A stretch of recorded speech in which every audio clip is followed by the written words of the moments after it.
Hello and welcome back, page tours. Welcome to Panel Chewing, the weekly comic book show where we come and talk about the comics we pulled this week. We end the show with our favorite book of the week, and we then get into the group read we have right now, which is the Frank Miller run on Daredevil.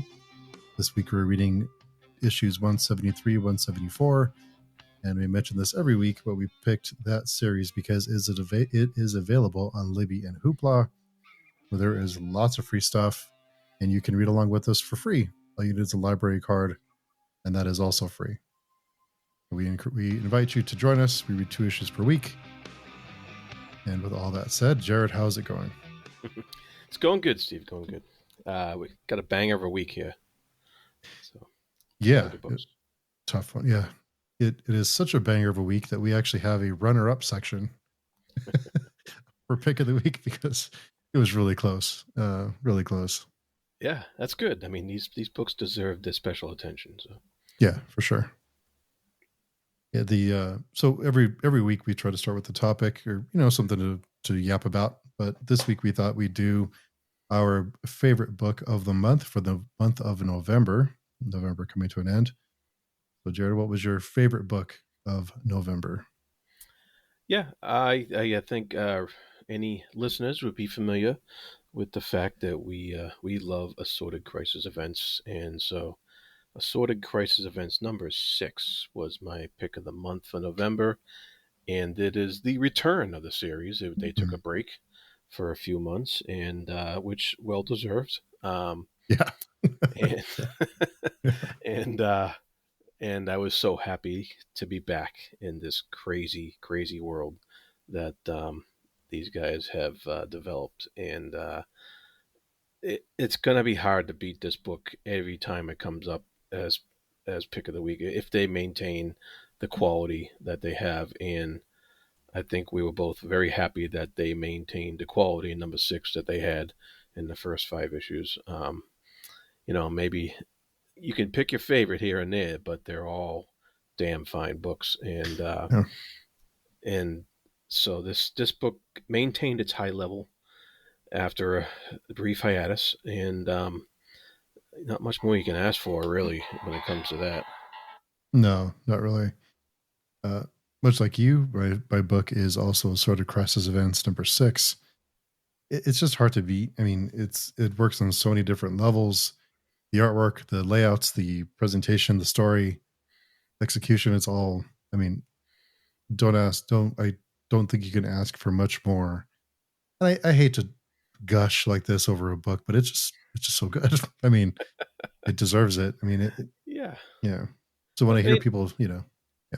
And I think it's a unique kind of series and a unique kind of book as well, because the issues are self-contained for the most part. Very, very bare threads of connection going on. But you can read any of these books out of order and get a lot out of it. And the books really touch upon so many different human condition topics that that are not easy to think about sometimes. And it does it in a way that's entertaining and subtle and really, and it's not cheap. They really delve into the topic. They don't hold back, and they make it entertaining as hell all at the same time. And so that's a tough thing to do. And throw in some great artwork, and you got this year's masterpiece. Really. Yeah, I mean, it's what I love about the book is that I think there's obviously some messaging behind it, but it's not heavy-handed. It's done in a way that even if you don't agree with the messaging, even if you don't agree with and it's not overly, it doesn't get over. There's not a huge. There's a message if you're paying attention. Even if you don't agree with it, I think you can still have some emotional connection to the story. It's done in a way that it has this really heavy emotional weight that no matter who you are, your walk of life or whatever, there's something here for you to connect with it. It'll connect with you in some way on an emotional level. It's just done in a, it's really, this is what irritates me when I hear people talk that, oh, there's no good indie books. There's no, I think on this show we talk mostly about indie books, and probably what 85 90% indie. Yeah. And it really irritates me when people say, oh, there's nothing going on in the indie space. There's some amazing stuff being done in the indie space. So if you're not reading any of these books, please go check them out, Yeah. because they're just good. And to be more specific about this particular issue, Mm-hmm. it the crisis event itself, in this case, um, it it causes a man to basically become a dependent of his wife Mm-hmm. because she has to take care of him. Basically becomes time autistic, I guess you could call it, Mm-hmm. in a way, and he goes from young to old, and so it puts an extreme amount of stress on the caretaker, and they really explore and delve into that and what it does to a person to be that caretaker and what it does to the person who's in that situation of having to have somebody take care of you, and it really deep, touching stuff. Oh yeah, there was a line that still haunts me to this day. Is the best day without you is worse than the. Jeez, I forgot what the line was. I will find it Oh, here in a second. the worst day with you is better than the best day without you. I think it Right. is. Yeah. Yes. Yes. The worst day together is better than the best day apart. Right. Yeah. So that's just, yeah. I mean, such a great, such a great book, great story. And not only like you mentioned, it's not only the wife who is struggling, it's also the husband who feels like he has to depend on his wife to take care of him, and what that's like. And yeah, both, it's told from both sides, and it's just done masterfully. So it wasn't close. I mean, there's a couple of books that I read, but in a year from now, which ones will I remember? It's a sort of crisis events. Yeah. Absolutely. Yeah. Yeah. I mean, yeah. We there was some other great books, but Yeah, yeah, this is the one. definitely. So getting into this week's haul, let's kick us off with one from our friends at Distillery, which is Galactic #1. This is a story about a space mercenary slash bounty hunter. Think Han Solo, Malcolm Reynolds, uh, Guardians of the Galaxy. I forget his name. But anyway, that archetype, and he is hired to find a missing girl, and he embarks on an adventure to find her. Of course, there's twists and turns and unexpected moments, and it's they play around with that archetype. There's not a whole lot new going on. I mean, you can pretty much predict where things are going to go. There's even touch of the Expanse, like the beginning of the Expanse series, if you've read that or seen the TV show. There's some of that too, and it's all things we've seen before. I think it's done pretty solid. I mean, it didn't blow me away. I'm not sure where it goes from here. I think, it's again, it's not really blazing new trails, but it's enough for me to come back for issue 2 and check it out. I think I like the archetype. I think this is a little bit too much of a carbon copy of other characters we've seen, but sometimes it's not a bad thing. It's a fun archetype to play with. So, like I said, it didn't blow me away, but enough to come back for issue 2. Alrighty. So first up, I have "Good as Dead" #3 by David and Maria Lapham from Image Comics, and I'm loving this series. We get an extra. I like these extra thick size comics that they're putting out for this series. I think it's going to be over next issue.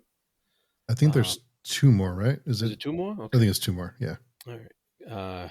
You'd never know by the way the story's going, Yeah. because it's intense. This story is intense. It's typical Lapham stuff with his delve into a small town and the crime revolved around it and the situation of these characters. It has. I don't know if you had ever seen Ozark Hmm. on Netflix. It has that kind of a feel to it. You know, Yeah. you have the landowners and you have the business interests and stuff like that trying to. You think they're interfering with investigations and stuff like that. You don't know who's on whose side, and Hmm. you get this sense of when somebody says they're loyal, are they really? And you got to figure that out for yourself. And I like how there's just no good answer there. That's obvious to the reader. You really don't know in some cases, and I like that those characters are gray enough so that you're hoping they're going to do the right thing, but you actually just don't know if they're going to or not. And and it wouldn't be strange if they didn't do the right thing. It would fit with what's happening so far. And so once again, Good as Dead is a great book, and I'm having a blast with it. There is a lot of characters in it, so there's a lot to keep track of. Hmm. So I would take your time with it and go through it slowly, but definitely worth every bit. Ozark is a great comparison. I didn't think about that, but that is because it has the small town, has the business interests, it has the kind of the small town corruption, kind of the Yeah, American family that's involved in some of the corruption, and yeah, it's that's a great yeah. It's got the local sheriff. It's got yeah, yeah, the yeah, the Hicks in the trailers. yeah, exactly, yeah, So yeah, it's all and there. Ozark, a little bit off topic, but Ozark, the end of that series is one of the best, I think. Yeah, you like It's that? hard to hit the landing on a series that long, but I think they really hit the landing on that one. Yeah, it was one of my favorite shows. Yeah, It's pretty good. really good. All right, next up is Detective Comics 1103, long long series. This by of course by DC Comics, and Batman continues to try to solve the problem that he finds himself in, and he starts getting, he's gotten help throughout this storyline from other characters in the DC universe. He gets lots of help in this one. It was okay. It was okay. I prefer Batman when he gets an assist here and there, but he mostly does things on his own. I just find that more compelling when it's just him. When he gets too much help, it kind of takes me out of the whole Batman thing. Batman's kind of a loner. He's kind of an asshole. So so he's he's does things on his own. Like he depends on himself. So yeah, I mean it's okay. I still enjoy the artwork. The story's okay. Yeah, I mean it's good. It's still fine. Like I'll probably still pick up the next issue. Yeah, it was okay. I mean it's pretty forgettable, but it's fun while it lasts. So Watch that mouth. yeah, let's see. Your language is offensive. There you Yeah, go. there you go. There you go. All right.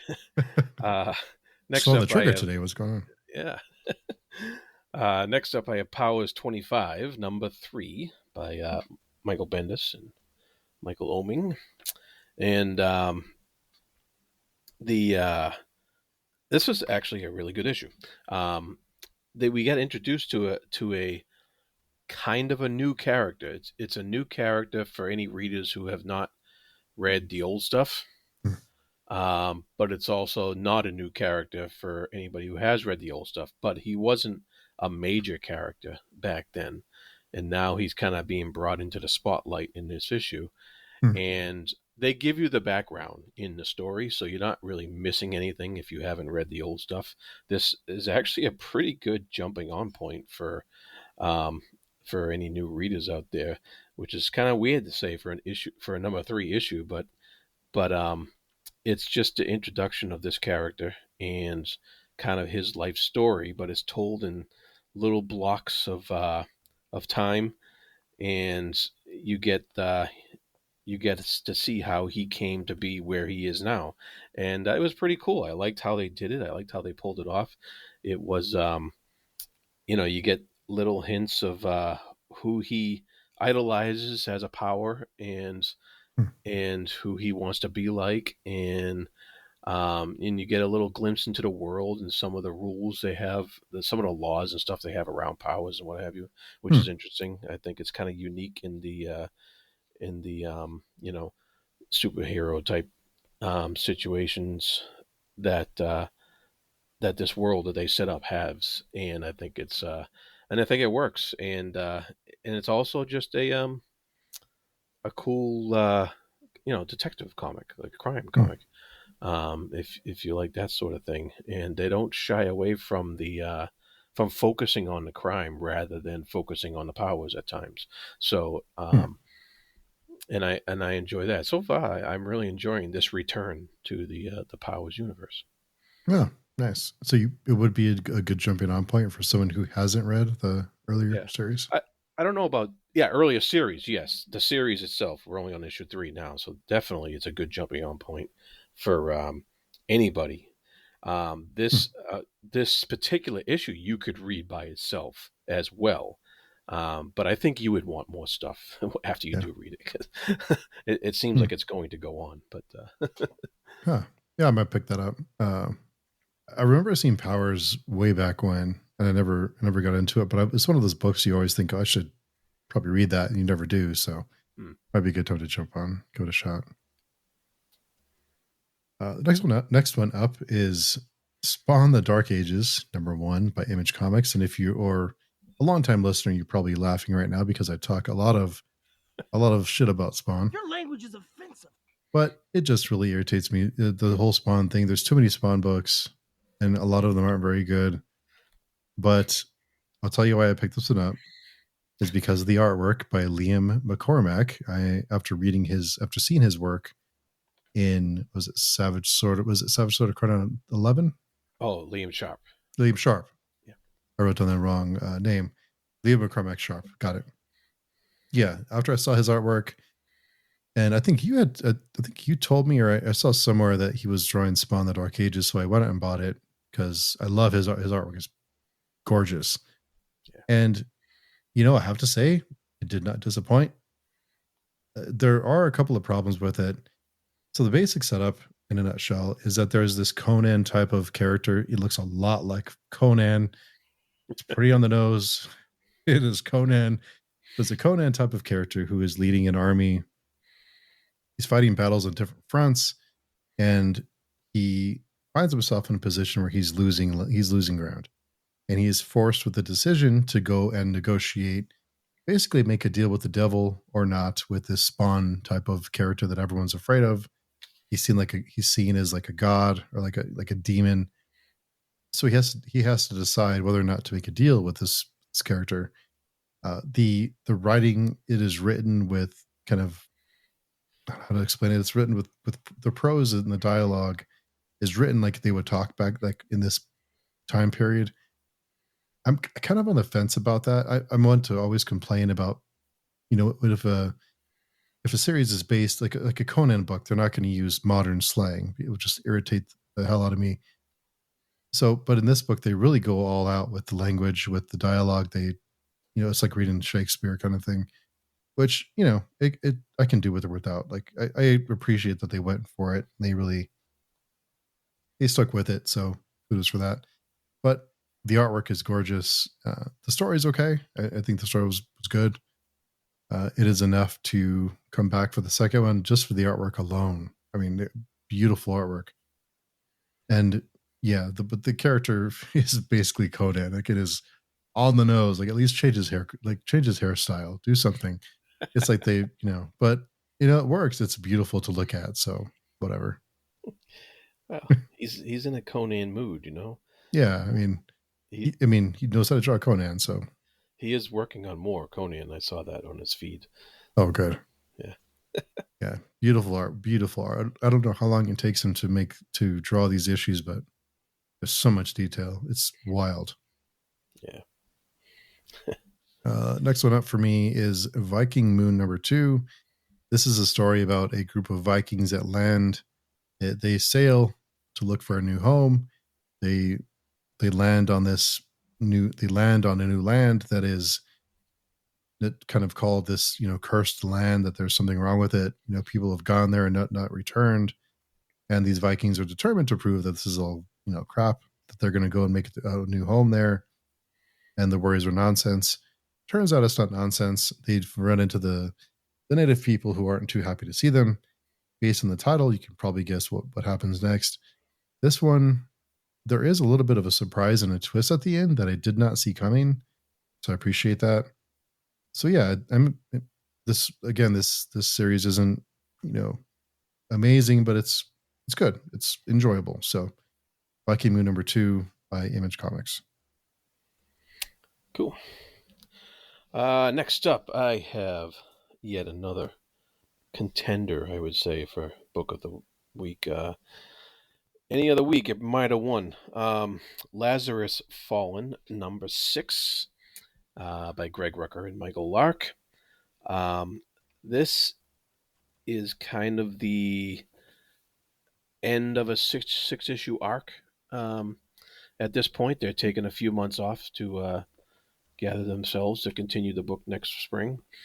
And once again, stunning artwork by Michael Lark. Amazing stuff.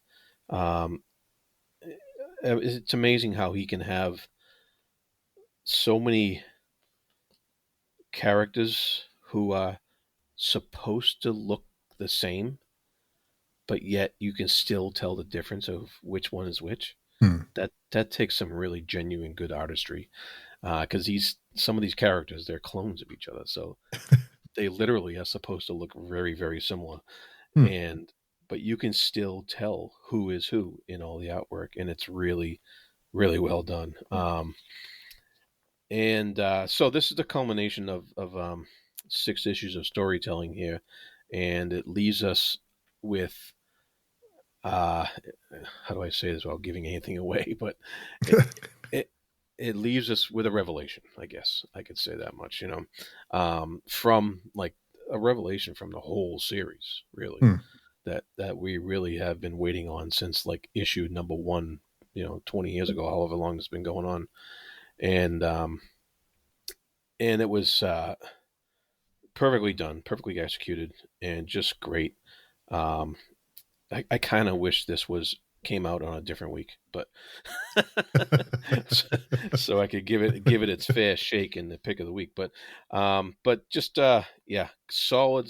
Lazarus is and now Lazarus Fallen is really, I think it's Greg Rucka's like masterpiece. It's his baby, and it's probably his best work in my mind that he's ever done. Wow. And I think I'm really looking forward to how he wraps it all up. I think he's going to go another 14 or so issues before he wraps it up. So good stuff, folks. Nice. Good stuff.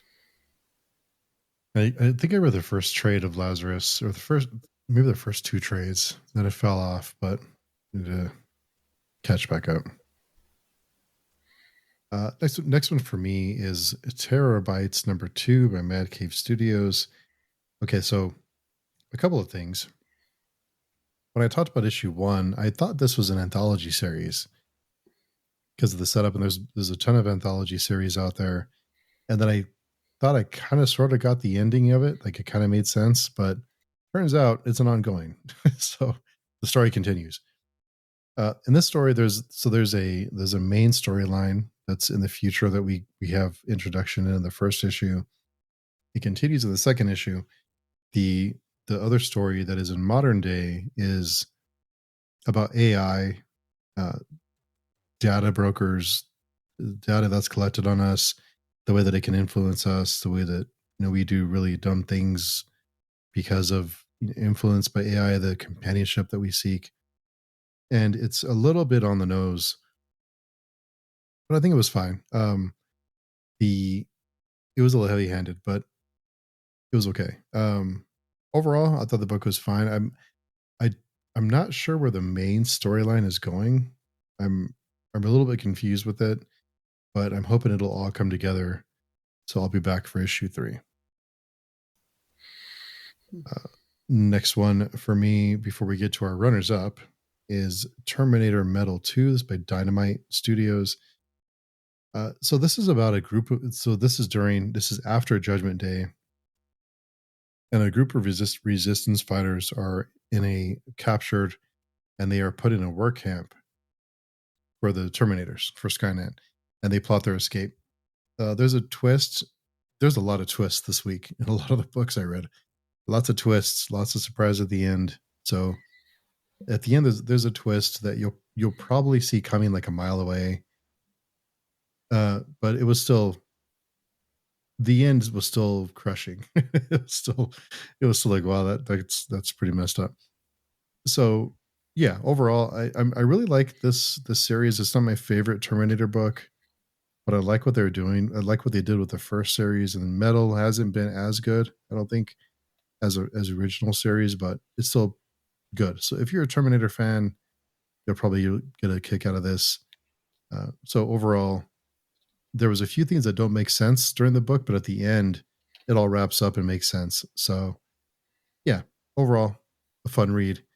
And with that, we'll get into our runners up this week, which I don't think we've ever had before, but it was so close for pick of the week that we have runners up, honorable mentions.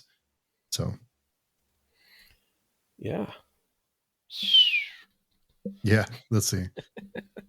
We'll do a half applause.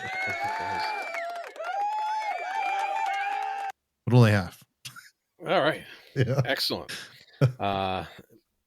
Deservedly so. These my runner up for this week, my honorable mention, I guess, is The New Gods number 12 from DC Comics, and the reason why I chose this was because it had a really fantastic ending. This is the end of the series, number 12. Wow. It's over, and there was a little thing at the end that said New Gods will return, but there's no like schedule for that. There's no, there's no information where you can find like when that would be, and if it does, it would probably be like an all new. You know how DC works; it'll be all new number one for something or whatever. Yeah. But Absolute New Gods. Yeah. yeah. So that took me by surprise. But once when I was nearing the end of the story, I was like, okay, this sounds like it's going to end, and it did. And um, what an ending! It was really great. It made me wonder about the beginning of the series again, because I feel like I definitely missed stuff, and I feel like this was definitely a planned 12 issue saga, and that I know there was little hints placed at the beginning of this saga that I probably didn't pick up on, because it's hard to pick up on stuff over a year ago. When you're reading something month to month and you're reading as many things as we do, there is there's only so much you can pay attention to. But I would be interested someday going back and having that first issue in my hands and just going through it and see if I can pick out anything that came up in this final issue, because it really had that feel of wrapping up something quite epic and resolving something that needed to be resolved in the New Gods mythos in order for to have that sense of closure in that continuation that eventually will happen. But I really enjoyed how they wrapped it up. There were definitely things that I probably forgot with some of the characters that I was like, oh, okay, all right, that ended up that way, and I didn't quite remember why they got to where they were to end up that way. But I know if I go back and look it up, I'll find it, because it is that tightly woven of a tale over a 12 issue run, and I just I was really enjoying the ride. I really liked the ride. I really liked how this particular issue wraps stuff up, and I like how the rest of the DC universe didn't butt in too much.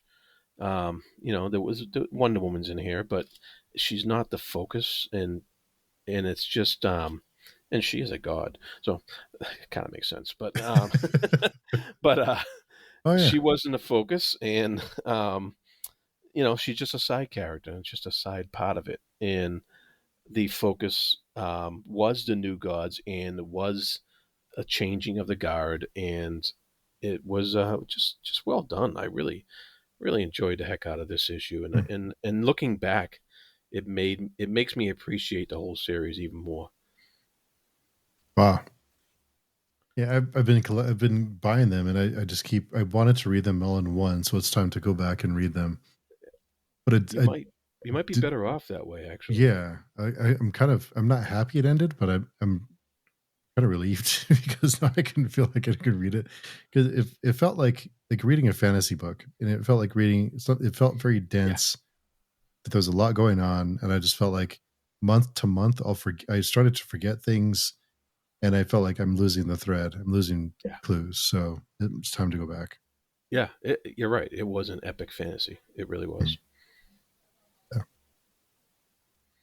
All right, my runner-up or honorable mention this week is one that was very very close, which is American Caper. This is of course written by of course, but it's written by David Hauser. Come to find out that David Hauser also wrote for Grand Theft Auto and Red Dead Redemption video games, which kind of makes sense after after I read this book. Like, oh, that checks. And of course, it's drawn by David Lapham, and I have to think David Lapham had some kind of influence here. But it is a look inside the the perfect American families, the small town communities where everyone feels perfect and everything is great, and there's this veneer over everything, but underneath the surface, you know that something's not quite right. I'm not a fan of books that get overly political, or they get heavy handed, but I was impressed with that they pick on everybody.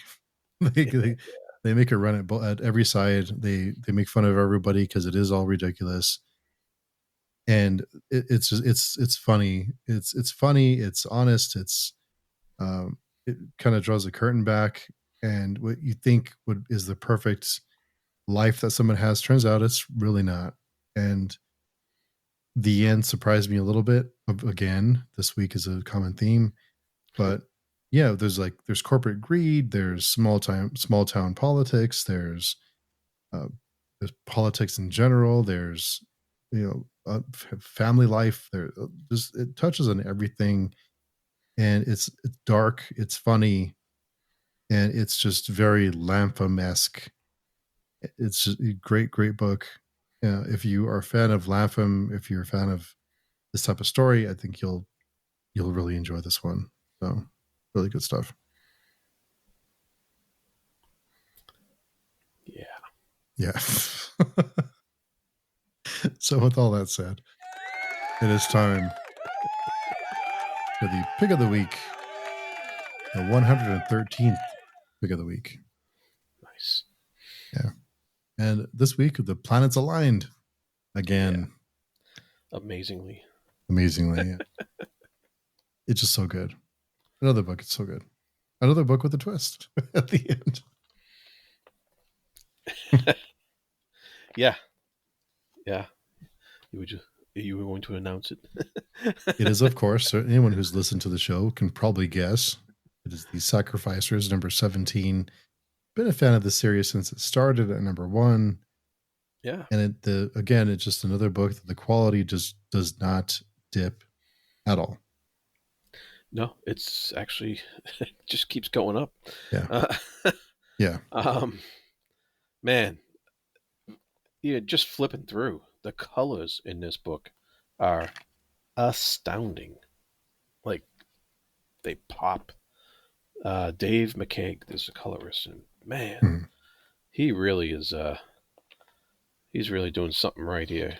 Because if you get like too colorful in a book, I think you can muddy up the waters a little bit. Yeah.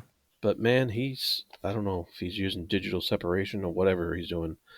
It is really fantastic. He's not like you don't miss a beat, like you're not missing anything from Mhm. Max Fiumara's artwork at all Yeah. because of the colors. You're getting more enhancement because of the colors, and it's just so well done. Yeah. Um, every panel is just like shockingly awesome.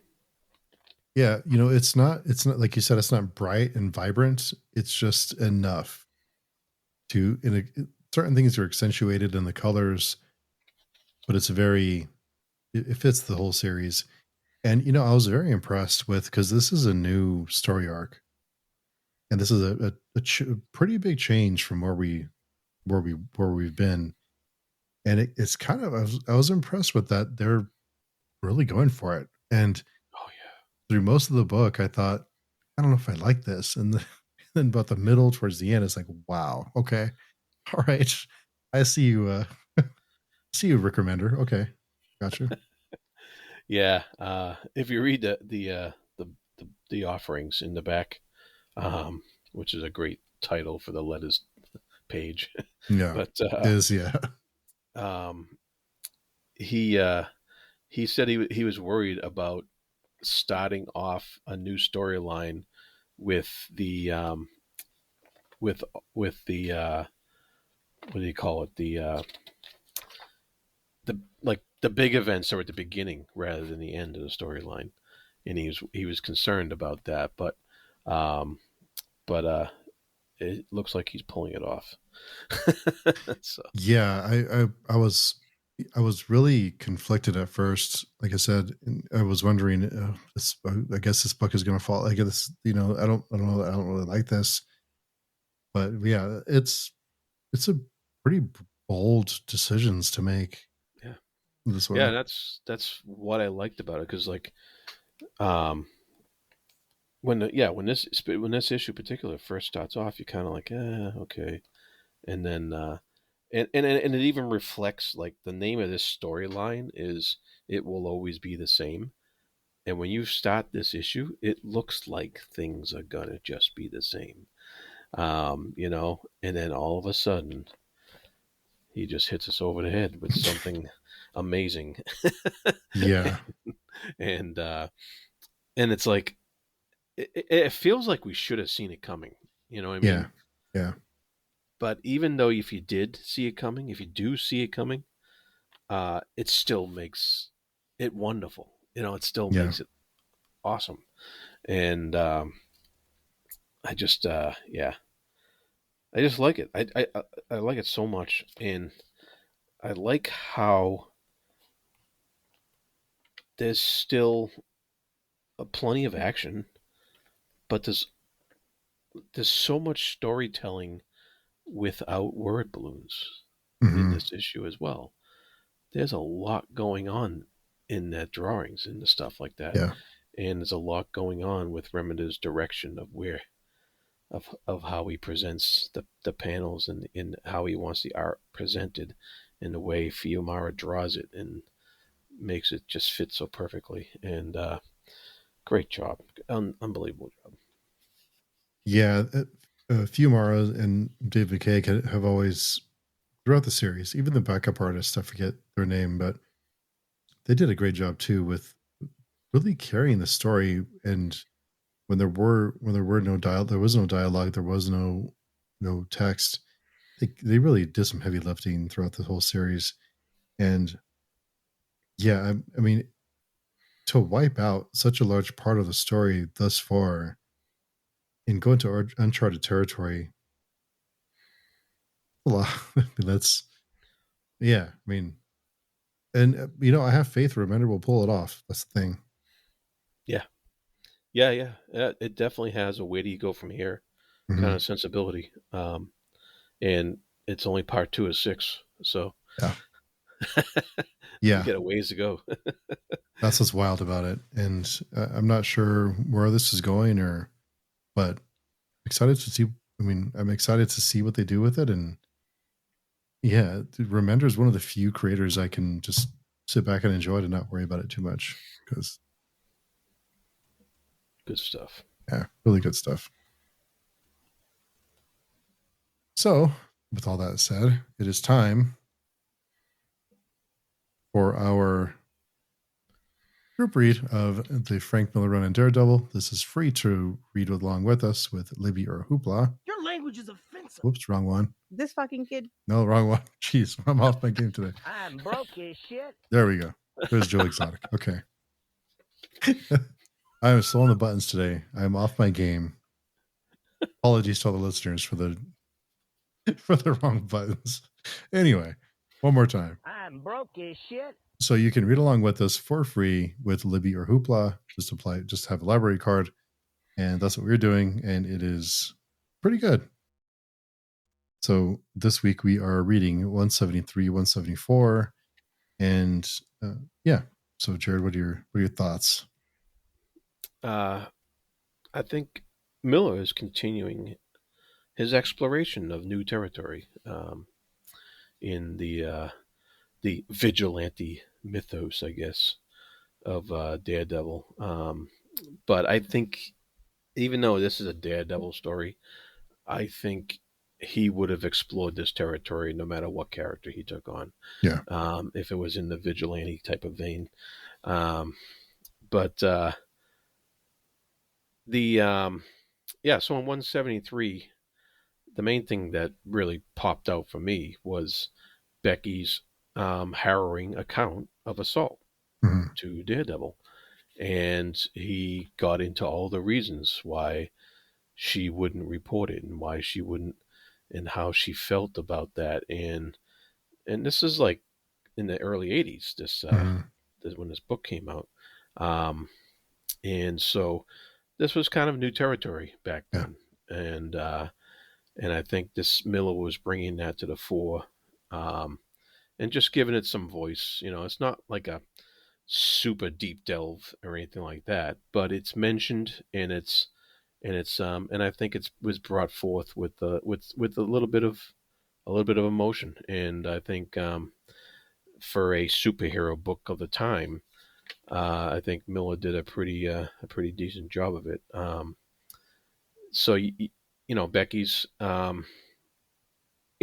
Daredevil, Matt, is urging her to come forward, and he kind of gets a little miffed that she didn't report it, and but then he goes through his own thing, which and then he's kind of like, yeah, I kind of understand why she didn't, that part was a little obvious, but I still applaud Miller's bringing up the topic and putting it, shedding a light on it. Yeah, I think it's. I was surprised because it's a little bit ahead of its time, I think, and he sprinkles in some humor. There's towards the beginning of the issue, Daredevil's of course taking off his Superman style, taking off his suit, and he says, "Enter Daredevil, man without fear, bane of the underworld, champion of the oppressed," and so on. I thought that was funny, and it's just kind of making light of it in a way, but still dealing with another type of topic. And the artwork continues to impress. I think I like what he's doing with, especially I noticed the backgrounds a lot in his work. Yeah. No, he definitely is definitely coming around as a great artist. He has backgrounds. He also has those shots of different facial angles as the panels go on, and I think that does a pretty good job of trying to convey emotion with the character. And so I like how he was playing around with that. It seems like he was experimenting with it a little bit, and so it's pretty good stuff. He also brought up in this issue the idea of a copycat. So I imagine that's always been like a one of those thrilling movie concepts or whatever. Yeah. But yeah. So I think he goes back into a bar, right? And his famous, he goes back into a bar to find answers, which that's where people go to find answers. Yeah. I know. Yeah. I wonder if I should go to a bar and see if I can just beat somebody up and get information. Find out why my septic system's failing or something. Yeah, just get someone just start beating him, and they'll tell you what's going on. It's like it's like AI, but they're in a bar, just drunks. So yeah, drunk AIs. All right, drunk AI. They'll tell you something. You don't have to pay for it. Free. Right. Yeah. May or may not be true. All right. Yeah. Don't try it at home, please. So then 174, we get the introduction of the hand. Yeah. Is this the first time? Like, is this the first? I think so. I can look it up, but I believe this is the introduction to the hand, which is a pretty major thing. Yeah. That's pretty big. And you get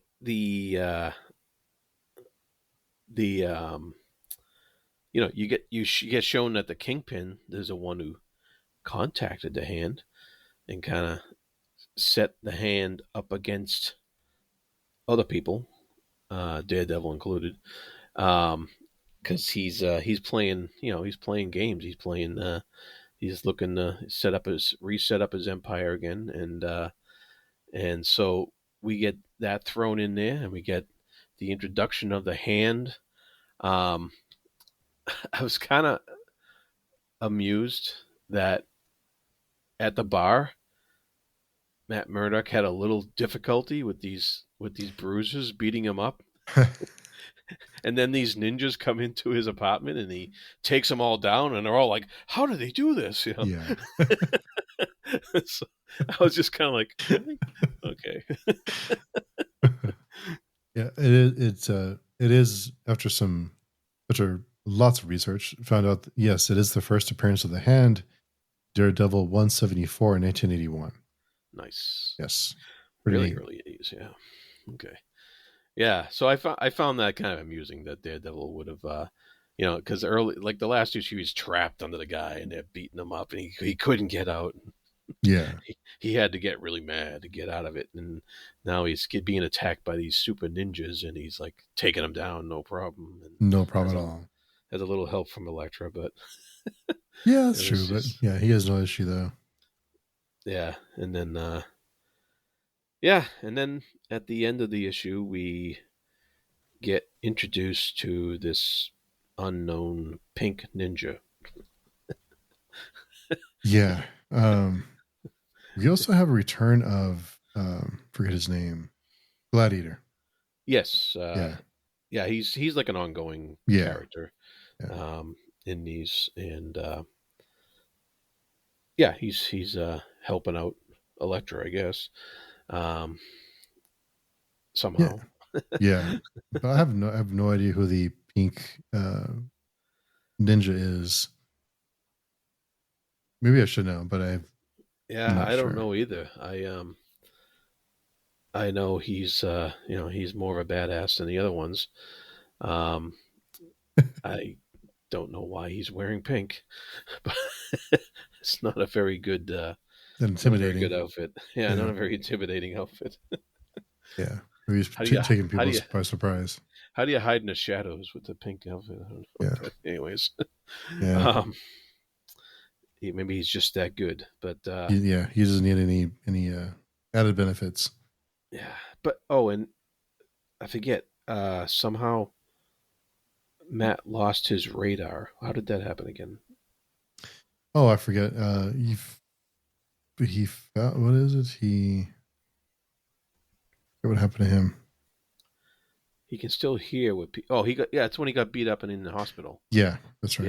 Yeah. He can still hear people, of course, but he kind of lost his radar sense. So we don't know what's going to come up.